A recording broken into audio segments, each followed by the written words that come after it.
जैसे धन गुरु गोबिंद सिंह जी महाराज दे वक्त दी एक घटना पाउंटा साहब दी। पातशाह शिकार खेड़ के वापस जा रहे ने अपने अस्थान पाउंटा साहब। रस्ते च बैठा जोगी, गर्मियां दे दिन सन और भारत दी गर्मी, वो चारों पासे धूणा बाल के, धूणा तपा के विचकार बैठा सी। चारों पासे अग बाल के विचकार बैठा सी। धन गुरु गोबिंद सिंह जी महाराज नूं योगी दी इस क्रिया दे उत्ते बहुत तरस आया। आखिया योगी राज, उंज ही बड़ी गर्मी है, सूरज ही अग वरसा रहा है, ते तू चारों पासे अग बाल के विचकार बैठा है, शरीर नूं क्यों इतना कष्ट दे रहे हैं? गुरमत दा यह फैसला है, जे किसी नूं भुखा मारना गुनाह है तो अपने आप नूं भी भुखा मारना गुनाह है। किसी दी हत्या करना जे गुनाह है, पाप है, तो अपनी हत्या करना भी पाप है। किसी नूं दुख देना जे पाप है तो अपने आप नूं दुख देना यह भी पाप है। किसी नूं भुखा मारना जे पाप है तो अपने आप नूं भुखा मारना यह भी पाप है। इस वास्ते गुरमत ने वर्त नूं नहीं मनिया। शरीर मंग रहा है, भुख लगी है, देवो क्यों भुखा मारिए? धन गुरु गोबिंद सिंह जी महाराज ते स्पष्ट कहते हैं, पूर्ण प्रेम प्रतीत सजे व्रत गोड़ मड़ी, मठ भूल न माने। भूल के वर्त दे विश्वास ना करे। अगर शरीर मंग रहा है तो देव। किसी नूं भुखा मारना पाप है, अपने आप नूं भी भुखा मारना पाप है। किसी नूं दुखद करना जे गुनाह है तो अपने आप नूं दुखी करना भी गुनाह है।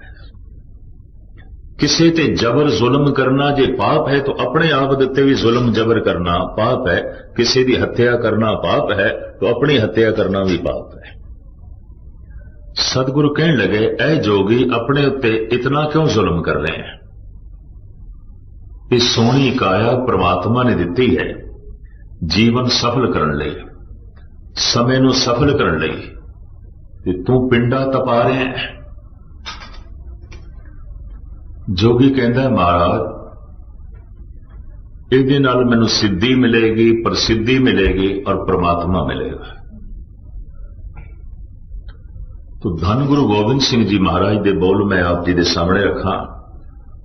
पातशाह कहते ने कि तन दे तपाण नाल परमात्मा मिलदा है। ये अकाल उस्ताद दे बचन, ताप के किए ते जो पे पाइए अतापनाथ, तापना अनेक तन घायल सहत है। तन दे तपाण नाल जे ईश्वर मिलदा है तां जितनियां नूं बुखार चढ़िया होया है, कि बुखार नाल जिन्हां दा पिंडा तपिया होया है, उन्हां नूं परमात्मा मिलना ही चाहिए। गुरु गोबिंद सिंह जी महाराज जबान राम राम या वाहिगुरु वाहिगुरु जप रही तो उहदे सुरत नहीं, उहदे ध्यान नहीं, उन्होंने सुनिया नहीं जा रहा। इस तरह के जप नाल भी कुछ नहीं होएगा, क्योंकि इस तरह का जप जो वाहिगुरु बोल रहे बाहर उड़ के जा रहे हैं, अंदर ते प्रवेश करता नहीं। अंदर प्रवेश तां करेगा जे सुनिए, गाविए, सुनिए, मन रखिए भाव। इस दे किसी वक्त मैं स्पष्ट करांगा कि जप साधना बहुत कठिन है। आखन औखा साचा ना। जबान वाहिगुरु वाहिगुरु कर रही, कन सुनते नहीं पे। वाहिगुरु वाहिगुरु ते हवा च उड़ गया, बाहर उड़ गया, इहदा हिरदे नाल ते कोई संबंध जुड़िया नहीं। तो पातशाह कहते हैं, जाप के किए ते जो पे पाइए अजापनाथ, पूदना सदैव तू ही उचरत है। पूदना एक पंछी है, मध्य भारत, राजस्थान, यूपी दे बहुत तादाद दे पाया जाता है। कबूतर तो थोड़ा जिहा छोटा होंदा है और इसनूं हिंदी भाषा च उत्थे पूदना कहते हैं। इहदी आवाज है, थोड़े विच जरूर किसी ने सुनी होनी है। अगर भारत दे थोड़ा आना जाना है, वो बोलता है तू ही तू ही तू ही तू ही। ये उसकी बोली है, उस पंछी की। कबूतर तो थोड़ा जिहा छोटा होंदा है और मटियाले रंग का होंदा है, मिट्टी वाला रंग।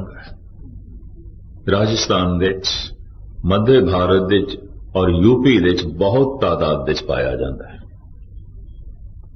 ਜਿੱਥੇ ਬੈਠਾ ਦਰਖਤ ਤੇ ਜਿੱਧਰੇ ਵੀ ਬੈਠਾ ਤੂੰ ਹੀ ਕਰਦਾ ਹੈ।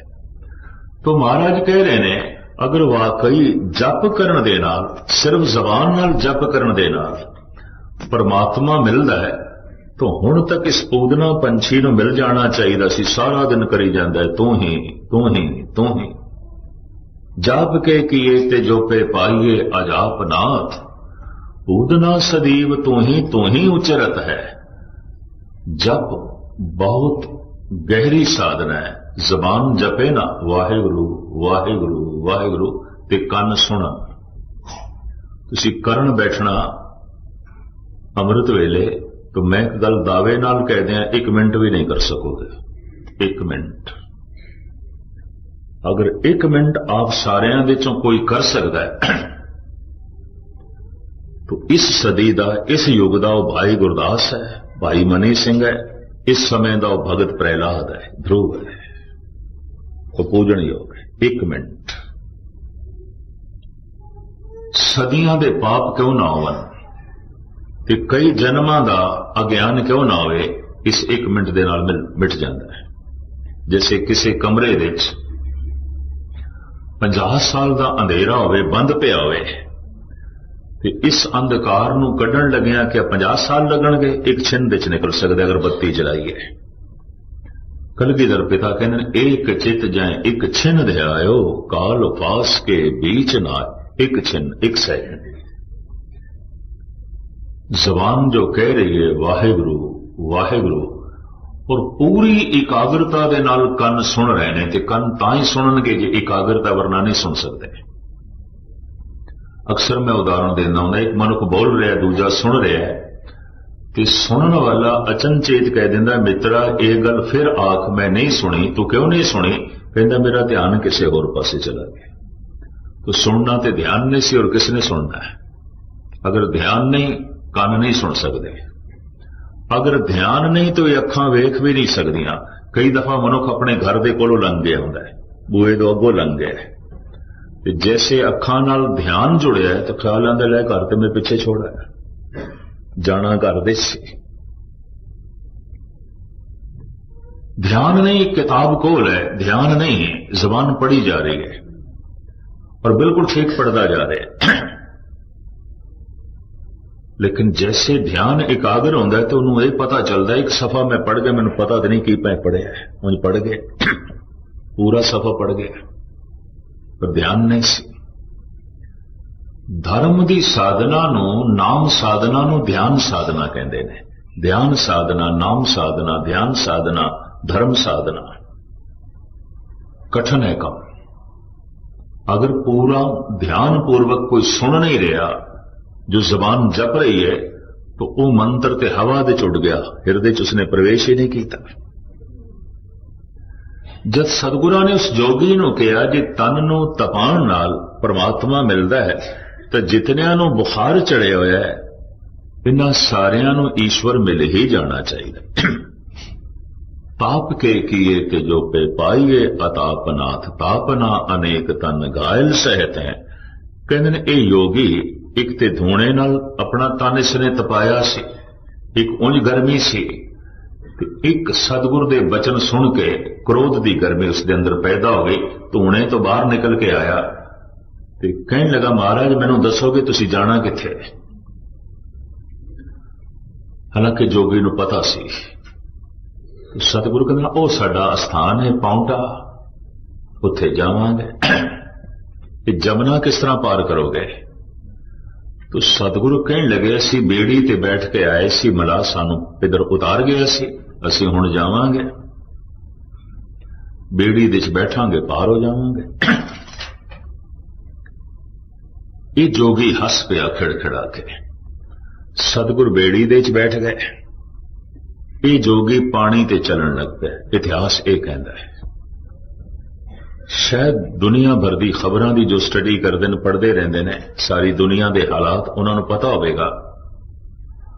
अज तो कोई 7 साल पहले बंबई दे एक जोगी ने ऐलानिया किया सी कि मैं समुंदर दे इंज चलांगा जिवें जमीन ते चली रहे।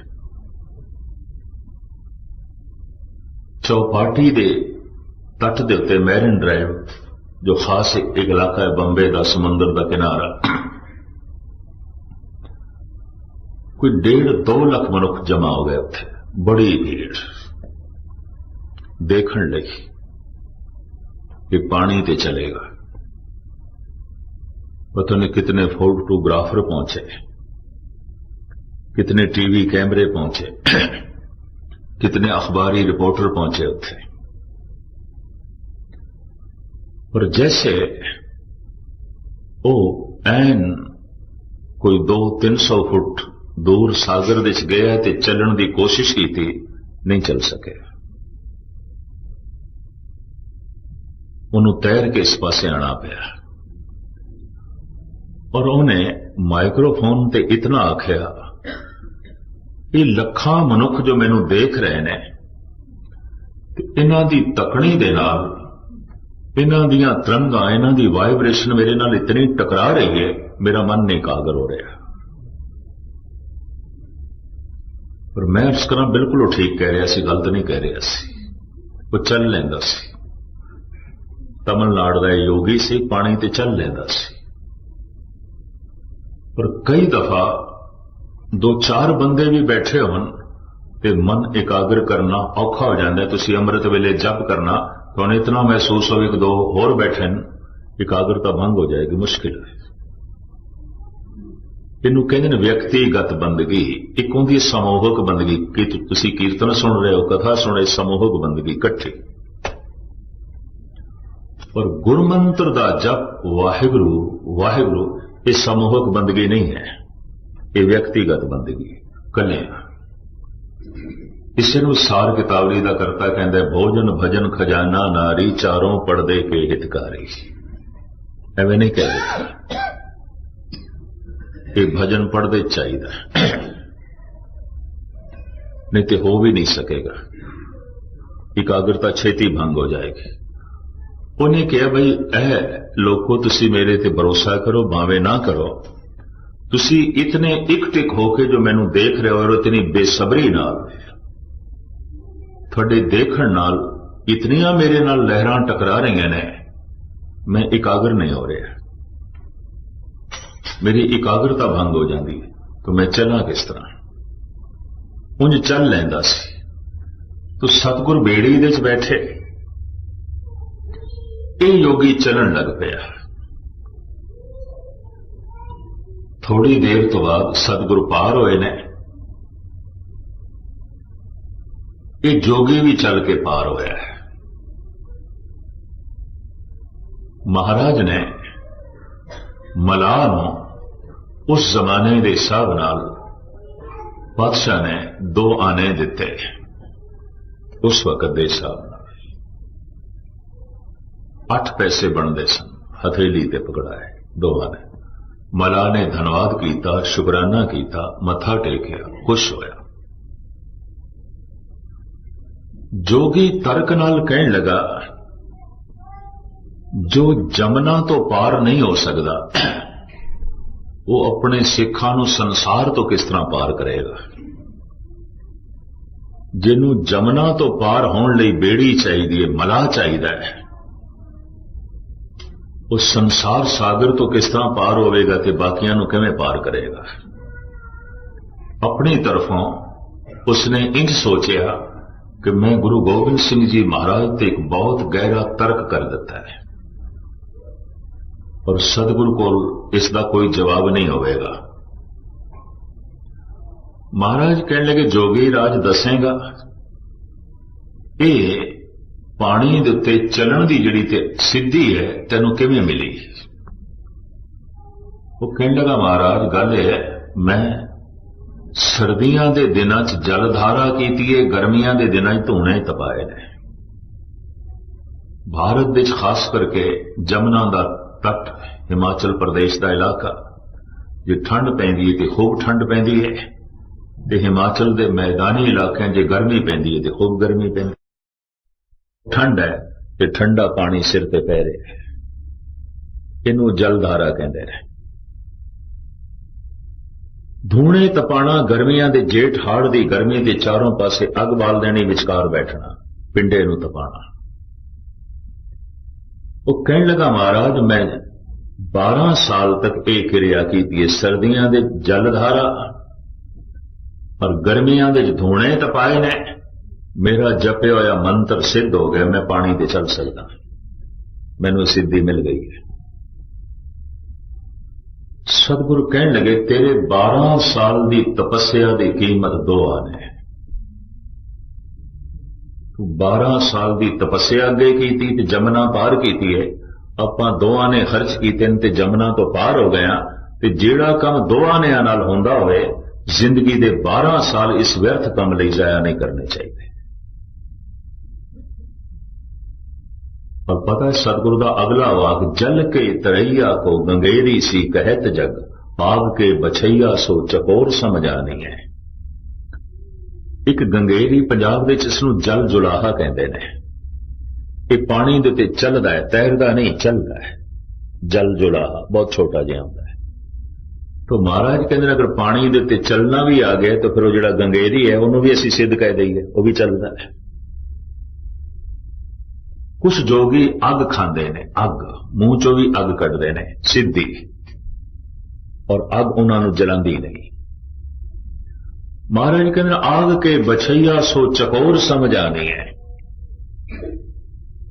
इतनी गल तो स्पष्ट है कि गुरु गोबिंद सिंह जी महाराज मंदे ने सिद्धियां ने, पर यह जीवन ये जन्म इन्हां सिद्धियां लई नहीं है। गुरु नानक देव जी महाराज भी कहने रिद सिद्ध अवरा साहब, ये साडी साधना नहीं, ये दूजियां दी साधना है। और जिस तरह कईयां नूं धन रोक देंदा है, रूप रोक देंदा है, पदार्थ रोक देंदे ने, कई रिदियां सिद्धियां च रुक जांदे ने। सिद्ध होवां सिद्ध लाई रिद आखां आओ, गुप्त प्रगट होए बैसा लोग राखे भाव, मत देख भूला विसरे तेरा चित्त ना आवे ना। तो रिदियां सिद्धियां भी रोक देंदियां ने। एक सिद्धि है गारड़ी मंत्र नूं जप के सप नूं काबू कर लेना, कोबरा सक फनियर नाग, उस सपेरे नूं डंग नहीं मारदा, सुन्न हो जाता है, अद्धा बेहोश जिहा हो जाता है उस मंत्र की आवाज नाल, उस मंत्र के पढ़न नाल जिसने सिद्ध किया हुंदा है। फिर उस सपेरा उसके दंद कट देंदा है, उसकी सारी जहर की थैली कट देंदा है, उन्होंने जहर तो बिना कर देंदा है। तो धन गुरु अर्जन देव जी महाराज फरमान करते हैं, दसन बेहोन भयंगन मंत्रं गारड़ी निवारण। जैसे सपेरा गारड़ी मंत्र का जप करके सप नूं जहर तो बिना कर देंदा है, उहदे सारे दंद कट देंदा है, दसन बेहोन दंद कट देंदा है। इसी तरीके दे नाल ब्याद उपाड़न संतन नानक लबद करमणे। कोई विरले संत जन ने जो परमात्मा का नाम रूपी गारड़ी मंत्र जप के अपने जीवन तो सारी जहर कट देंदे ने। तो जिंदगी दी जहर की है, जीवन दी जहर की है, वो सारी जहर मन दे च है। ते मन विचारां दा मुजस्मा है, मन सोचने की मूर्ति है, मन ख्यालों का केंद्र है, मन चिंतन का केंद्र है। मन विच विचारां का प्रवाह चलता है, अगर वो ना चल रहा हो तो मनो कुछ सोच रहा है, जे सोचता भी नहीं पिया तो किसी को याद कर रहा है, मन दे काम ने। मन ये वख वख क्रिया करता है, विचार चलते रहते हैं। जिस वक्त विचार नहीं चल रहे तो कुछ विशेष सोच रहे हैं, मन सोच रहे हैं। जे सोचता भी नहीं पिया तो फिर किसी को याद कर रहे हैं। मन खाली नहीं बैठता, या तो इसके विचार चलणगे, या ये सोचेगा, या ये चेते करेगा। जब विचार चलते हैं तो उन्होंने कहते हैं मन, जब कोई सोचता है तो इन्हों कहते हैं बुद्ध, जब कोई चेते करता है तो इन्हों कहते हैं चित्त। मन ही चित्त है, मन ही बुद्ध है, मन ही मन है। तो हुण विचारां दे की है, सोचने दे की है, यादां दे की है। धार्मिक ज्ञानी कहते ने विचारां दे, सोचने दे, यादां दे अहंकार है, लोभ है, काम है, और कुछ भी नहीं है। यही कुछ है, यही कुछ है। अगर कोई मनुख अपने विचारां नूं पढ़े, अपनी सोचनी नूं पढ़े पर अपनी चेते शक्ति नूं पढ़े, की याद करदा भी याद दे च कौन है, विचारां दे च की है, सोचनी दे च की है। इते अजोखी सदी दा हो गुजरिया डॉक्टर फ्राइड, जर्मनी का एक प्रसिद्ध मनो विज्ञान, यह भी कहता है मन दे च यही कुछ है और कुछ भी नहीं। विचारां दे च अहंकार होवेगा ते जे अहंकार नहीं तो लोभ होवेगा, ते जे लोभ नहीं तो काम होवेगा। सोचनी दे च अहंकार होवेगा ते जे अहंकार नहीं तो लोभ होवेगा, लोभ नहीं तो काम होवेगा। चेते दे च यादां दे च हंकार होवेगा ते जे हंकार नहीं तो लोभ होवेगा, लोभ नहीं तो काम होवेगा। मैं क्रोध ते मोह दा जिक्र नहीं कीता।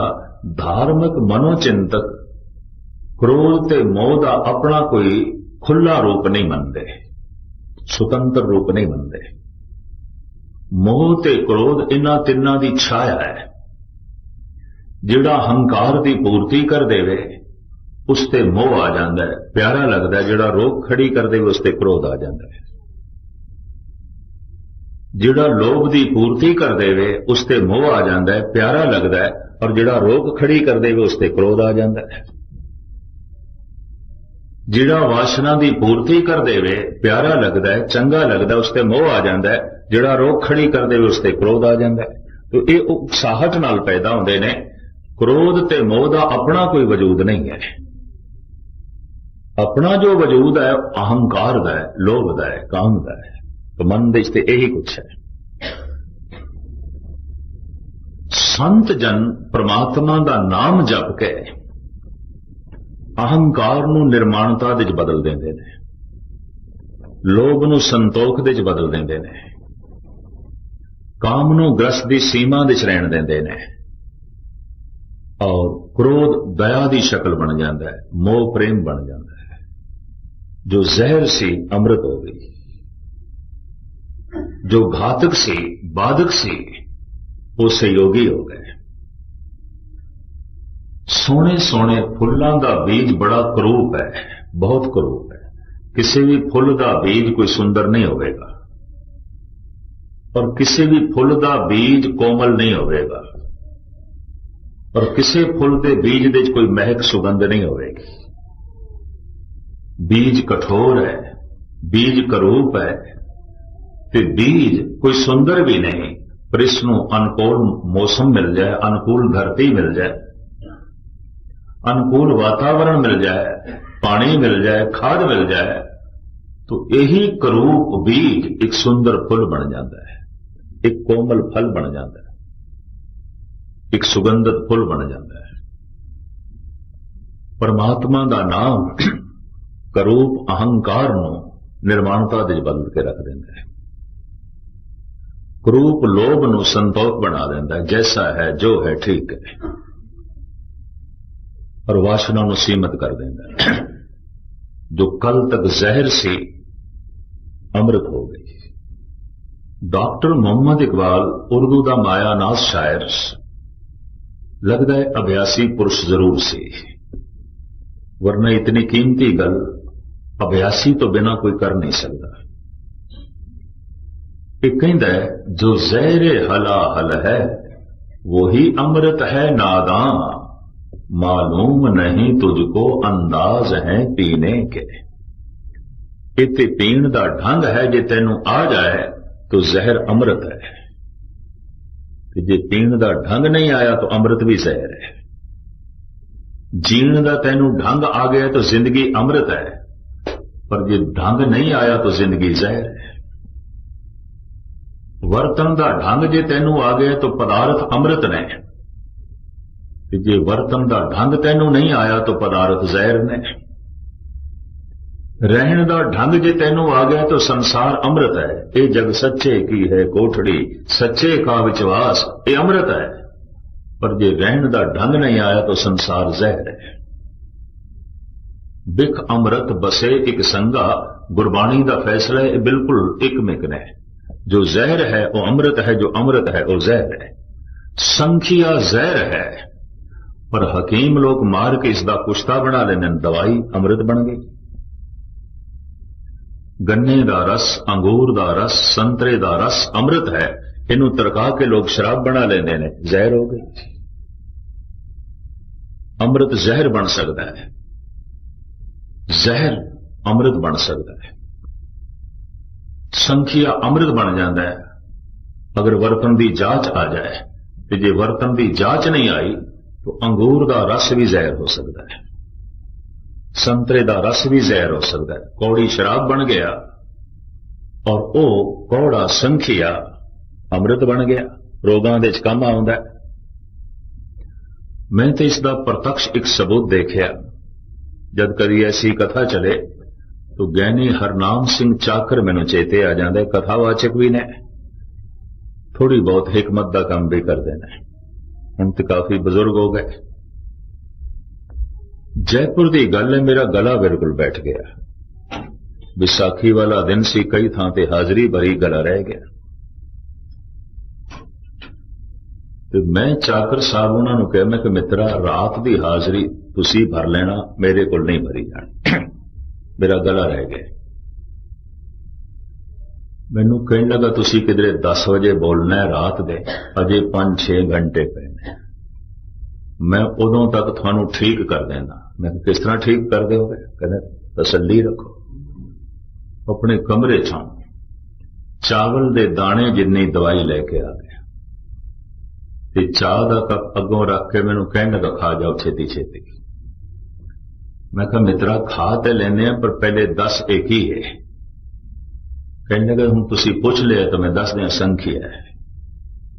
मैं कहा हद हो गई, चंगे तेरे मेहमान बने, सानू संखिया खिलाने लगा, जहर खिलाने लगा। कहता नहीं गया नहीं जी, मैं मार देता है, अमृत हो गया, तुसी खा के देखो। मैं खा ली। मैं उसका प्रत्यक्ष करामाती करिश्मा देखा कि रात तक उस संखिए की गरमाश करके नसां मेरियां खुल गईयां। इतना जरूर होया कि मैं 1 घंटा हाजरी भर ली। संखिया जहर, अमृत। बेशतर बीमारियां हकीम लोग वरतते ने, पर मैं अर्ज करा अमृत है अंगूरां दा रस, संतरे दा रस, गन्ने दा रस। तरका के लोग शराब बना लेने, जहर बना लेने। इकबाल बिल्कुल ठीक कह रहे हैं, जो जहर हला हल है वही अमृत है नादां, मालूम नहीं तुझको अंदाज है पीने के। जो जहर है यही अमृत है। अगर जे तेनू पीण दे ढंग का पता चल जाए, जे पीण दे ढंग का पता नहीं तो हर अमृत जहर है। जो जहर हला हल है वही अमृत है नादां, मालूम नहीं तुझको अंदाज है पीने के। कहता जिंदगी अमृत है अगर जीण का ढंग आ जाए, जिंदगी जहर है अगर जीण का ढंग नहीं आया। हर वो वस्तु जहर है अगर वरतन का ढंग नहीं आया, और हर वो वस्तु अमृत है, चाहे पदार्थ ने, धन है, संपदा है, संसार है, ग्रस्त है। हर चीज अमृत है अगर रहन का ढंग आ गया, वर्तन का ढंग आ गया। तो जो रहन का ढंग नहीं आया, वर्तन का ढंग नहीं आया, सब कुछ जहर है। जो जहर हला हल है वही अमृत है नादां, मालूम नहीं तुझको अंदाज है पीने के। परमात्मा का नाम जपदियां जपदियां जद ये वाहिगुरु मंत्र सिद्ध हो जाता है तो सारी जहर अमृत बन जाती है। अहंकार निर्माणता की शक्ल अख्तियार कर जाता है, लोभ संतोख बन जाता है, वासना सीमा दे च हो जाती है, क्रोध दया की शक्ल अख्तियार कर जाता है, और मोह प्रेम बन जाता है। मोह होंदा सिर्फ अपने नाल, जिसनों मन लेंदा अपना, पर प्रेम दे सारा संसार आ जाता है। सबको मीत हम आपन कीना, हम सबना के साजन, दूर पर आयो मन का बिरहा, तो मेल कियो मेरे राज। ये सारे मेरे मित्र ने, मैं सारियां दा मित्र हाँ। ये गुरु अर्जन देव जी दे वाक ने। ते पुछ सकते हैं फिर थानू तत्ती तवी ते किसने बिठाया जे सारे थोड़े मित्र ने? उसने मैनू दुश्मन समझे होवेगा, सतगुरु ही कह रहे हैं, मैं उसनों दुश्मन नहीं समझा। मेरे लिए सारा जगत मित्र। सबको मीत हम आपन कीना, हम सबना के साजन, दूर पर आयो मन का बिरहा, तो मेल कियो मेरे राजन। इस तरह जिंदगी दे चों सारी जहर निकल जाती है ਔਰ ਰੋਮ ਰੋਮ ਦੇ ਚ ਅੰਮ੍ਰਿਤ ਭਰ ਜਾਂਦਾ ਹੈ, ਬੋਲਾਂ ਦੇ ਚ ਅੰਮ੍ਰਿਤ, ਦ੍ਰਿਸ਼ਟੀ ਦੇ ਚ ਅੰਮ੍ਰਿਤ, ਵਿਚਾਰਾਂ ਦੇ ਚ ਅੰਮ੍ਰਿਤ। ਐਸੇ ਮਨੁੱਖ ਦਾ ਜੀਵਣਾ ਅੰਮ੍ਰਿਤਮਈ ਹੋ ਜਾਂਦਾ ਹੈ ਔਰ ਐਸੇ ਮਨੁੱਖ ਦਾ ਮਰਨਾ ਵੀ ਅੰਮ੍ਰਿਤਮਈ ਹੋ ਜਾਂਦਾ ਹੈ। ਹਰ ਕਰਮ ਦੇ ਉੱਤੇ ਅੰਮ੍ਰਿਤ ਦੀ ਜੋ ਹੈ ਛਾਪ ਲੱਗ ਜਾਂਦੀ ਹੈ ਔਰ ਜੀਵਨ ਸਫਲ ਹੋ ਜਾਂਦਾ ਹੈ।